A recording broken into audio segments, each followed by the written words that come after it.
The big change for organisations across the UK is the way that they can actually demonstrate compliance with the law. So currently, it's kind of not a box-ticking regime, but certainly the way that the regime works today is that in the event of a breach, that's a point that the regulators will come in and actually look under the hood and actually determine what you've been doing in terms of good practice.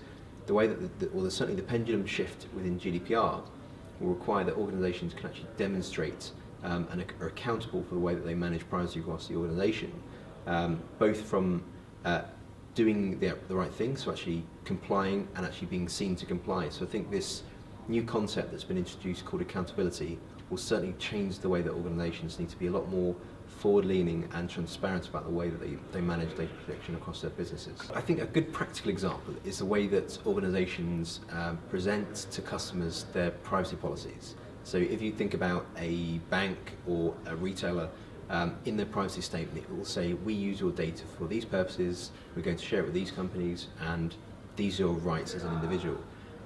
What was typically relied upon for organisations was consent. Consent was seen to be the way that most organisations complied or legitimate business interests.